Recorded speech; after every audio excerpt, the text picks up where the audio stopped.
Good day and welcome to today's edition of Editorials. We are broadcasting from Canada and my name is Sandra Asante. Today, in Ethiopia's Tigray crisis, we'll be looking at the heavy casualties reported after the airstrike. So I'll be back after the break with more.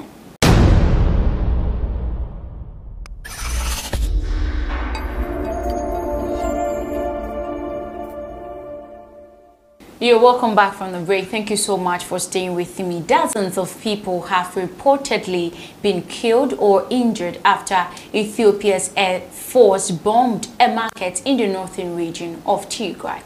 Eyewitnesses told the BBC that the Ethiopian Air Force struck the town of Dogoga on Tuesday, 25 kilometers, that is 15 miles from the region's capital, Mekelle. The Ethiopian military denied targeting civilians, saying it carried out the strikes to neutralize the terrorists. Tigrayan rebel forces are said to have made advances in recent days. Thousands of people have been killed and millions displaced after conflict erupted almost 8 months ago in Tigray. Now let's look at what happened in the strikes. Doctors at the main hospital in Tigray's capital, Mekelle, says they are treating dozens of people, including a 2-year-old child left injured by the airstrike. Medical personnel told Reuters the Ethiopian military blocked them from reaching the site of the attack to help others left behind. A 16-year-old boy told the BBC from a hospital that he was struck in the hand by shrapnel and that he saw several people thrown on the ground. He said that the strike killed a man he knew. Ethiopian army said the strikes were against military targets. But on the other hand, we have never carried out airstrikes on the marketplace. How is this possible? The army is capable of accurately hitting its targets. We conducted airstrikes, but only on certain targets, a spokeswoman said. Now let's look at what's the background to the conflict, what actually is making all this happening. Ethiopia's government, aided by troops from neighboring Eritrea, launched an offensive in November last year to oust the region's then ruling party, the Tigray People Liberation Front, the TPLF. By the end of the month, it declared victory. The TPLF had a massive fallout with Mr. Abiy over his political reforms through its capture of federal military bases in Tigray was the catalyst for the invasion. The TPLF has since joined forces with other groups in the region to form the Tigray Defense Force, the TDF rebel group. Speaking to BBC on Monday after casting his vote in the twice-delayed national election, Prime Minister Abiy Ahmed said he was working with the troops in neighboring Eritrea to get them to leave, but said he would not push them out. They are accused of carrying out massacres, mass rape, and blocking humanitarian aid, charges Eritrea has denied. Now let's look at the increasing fightings in Tigray. The reported air attack comes amid some of the fiercest fighting in the Tigray region since the conflict began in November, as Ethiopian forces, supported by those from neighboring Eritrea, pursue Tigray's former leaders. Reuters reported that Ethiopian military spokesperson Colonel Janet Adani did not confirm or deny the incident. He said air attacks were a common military tactic and the force does not target civilians. 3 other health workers told the Reuters that the Ethiopian military was blocking ambulances from reaching the scene.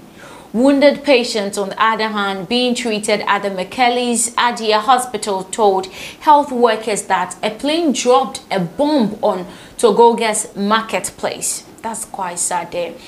A nurse at the hospital said that the wounded included a 2-year-old child with abdominal trauma and a 6-year-old as well. She added that an ambulance carrying a wounded baby to Mekelle was blocked for 2 hours and the baby died on the way.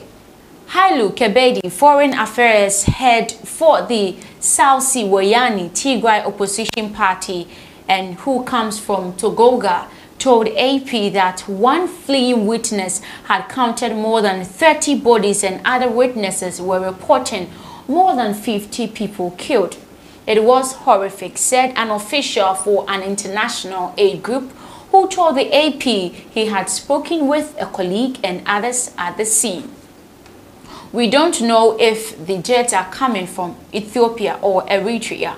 They are still looking for bodies by hand. More than 50 people were killed, maybe more.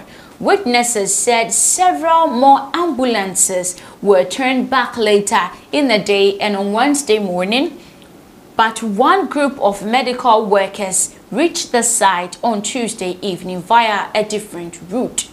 We have been asking, but until now, we did not get permission to go, so we don't know how many people are dead, said one of the doctors in Mekelle. Another doctor said the Red Cross ambulance he was traveling in on Tuesday trying to reach the scene was shot at twice by Ethiopian soldiers who held his team for 45 minutes before ordering them back to Mekelle.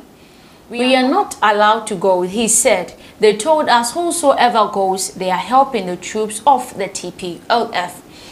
The TPLF refers to the Tigray People's Liberation Front, which governed Tigray until it was overthrown by a federal government offensive in November. The subsequent fighting has killed thousands and forced more than 2 million people from their homes, while the United Nations has said all sides have been accused of abuses.